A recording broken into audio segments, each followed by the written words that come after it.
पुणे जिल्ह्यातील राजगुरुनगर शहरामध्ये दोन चिमुकल्या मुलींवरती अत्याचार करून त्यांची हत्या केल्याची धक्कादायक घटना उघडकीस आली आहे आणि याचमुळे या घटनेमुळे जे नातेवाईक आहेत ते सध्या आक्रमक झालेले आपल्याला पाहायला मिळते। या ठिकाणी आपण पाहतो की कशा प्रकारे जे नातेवाईक आहेत ते खरं तर खेड पोलीस स्टेशन समोर आंदोलन करताना आपल्याला पाहायला मिळतं। एकूणच या दोन चिमुकल्या लहान मुलं होत्या, त्यांचं वय एकीचं वय 8 तर एकीचं वय 9 होतं। त्यातील 9 वर्षाची मुलगी होती, तिच्यावरती अत्याचार करण्यात आला आहे। मात्र एकत्रित अत्याचार झाल्यानंतर त्या दोन्ही मुलींना या ठिकाणी जो नराधम आरोपी आहे त्यांनी या ठिकाणी हत्या केल्याची घटना या ठिकाणी उघड झाली आहे।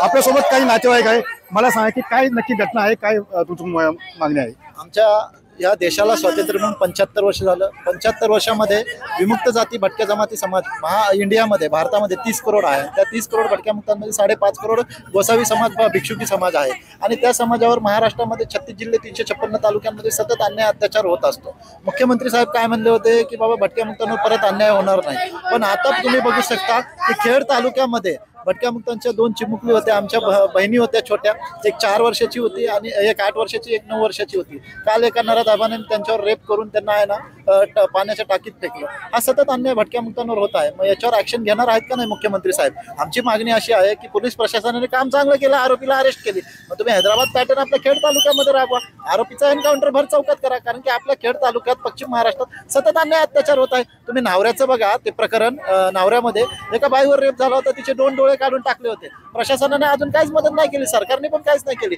भोसरीमध्ये एका बाईवर आता रेप झाला होता, तिथं पण काहीच नाही केलं। तेजस भिसेचा मर्डर झाला होता, तिथं बी काहीच नाही काम केलं।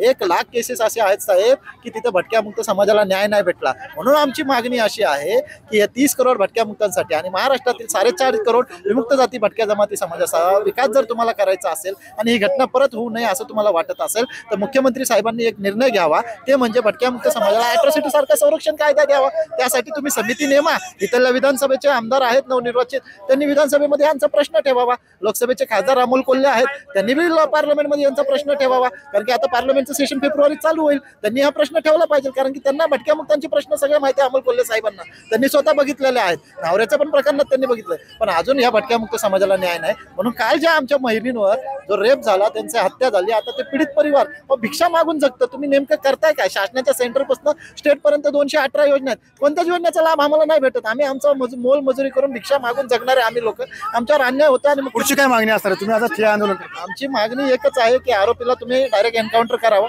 भटक्या मुक्त समाजासाठी अॅट्रॉसिटी संरक्षण कायदा भेटावं आणि पीडित परिवाराला 25-25 लाख रुपये द्यावं, हीच आमची मागणी आहे। नक्की ज्या पद्धतीने पाहिलं की खरं तर आज ज्या मुलींची हत्या झाली त्यांचे नातेवाईक या ठिकाणी आक्रमक झालेले पाहायला मिळतं। कुठेतरी हैदराबाद पॅटर्न राबवा अशीच मागणी या ठिकाणी केलेली आपल्याला पाहायला मिळते।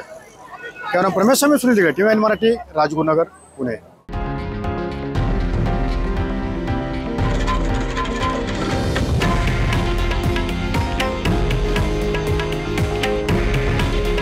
हे आहे देशातील नंबर 1 न्यूज नेटवर्क आणि आपण पाहत आहात TV9 मराठी।